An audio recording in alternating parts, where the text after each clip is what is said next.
இந்திய கிரிக்கெட் அணியில் தற்போது பல வீரர்கள் காயம் காரணமாக விலகி இருப்பது பெரும் பின்னடைவை ஏற்படுத்தியிருக்கிறது.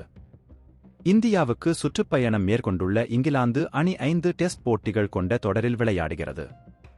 முதல் டெஸ்டில் இந்திய அணி 190 ரன்கள் முன்னிலை பெற்ற நிலையில் இங்கிலாந்து அணி இரண்டாவது இன்னிங்ஸில் அதிரடியாக விளையாடி பெரிய இலக்கை இந்தியாவுக்கு நிர்ணயித்தது.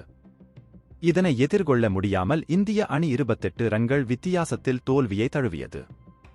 இந்த நிலையில் இரண்டாவது டெஸ்ட் வரும் பிப்ரவரி 2ஆம் தேதி விசாகப்பட்டினத்தில் நடைபெறுகிறது. ஏற்கனவே இந்திய அணியில் முகமது சமி, விராட் கோலி போன்ற அனுபவ வீரர்கள் விலகிய நிலையில் தற்போது முதல் டெஸ்டில் நன்றாக விளையாடிய ராகுல் மற்றும் ஜடேஜா இருவரும் காயம் காரணமாக விலகியிருக்கிறார்கள். இது இந்தியாவுக்கு மிகப்பெரிய தலைவலியை ஏற்படுத்தியுள்ளது. இந்த நிலையில் மாற்று வீரராக சர்பராஸ் சேர்க்கப்பட்டிருக்கிறார். ஏற்கனவே அணியில் ரஜத் பட்டிதார் உள்ள நிலையில் இவ்விரண்டு வீரர்கள் யார் பிளேயிங் 11இல் இடம் பெறுவார்கள் என்ற கேள்வி எழுந்துள்ளது. தற்போது ஜடேஜா விலகியிருப்பதால் அவருக்கு பதில் யார் விளையாடப் போகிறார்கள் என்று ரசிகர்கள் மத்தியில் சந்தேகம் ஏற்பட்டுள்ளது. இந்த பட்டியலில் முதலிடத்தில் இருப்பவர் குல்தீப் யாதவ் தான். தன்னுடைய இடது கை லெக் ஸ்பின் பந்து வீச்சால் இங்கிலாந்து வீரர்களுக்கு கடும் நெருக்கடியை கொடுப்பார் என எதிர்பார்க்கப்படுகிறது. வங்கதேசத்துக்கு எதிரான டெஸ்ட் போட்டிகளில் சிறப்பாக விளையாடியிருக்கிறார். ஆனால் அதன் பிறகு அவருக்கு போதிய வாய்ப்பு அணியில் கிடைக்கவில்லை.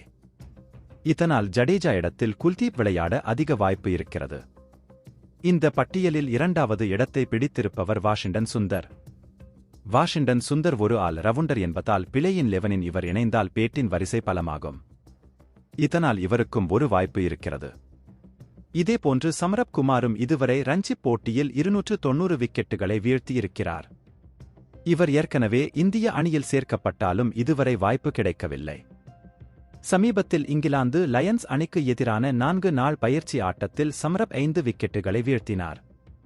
இப்படி 3 வீரர்களுமே வாய்ப்புக்காக போட்டி போடுவதால் யாருக்கு இடம் கிடைக்கும் என்பதில் குழப்பம் ஏற்பட்டுள்ளது.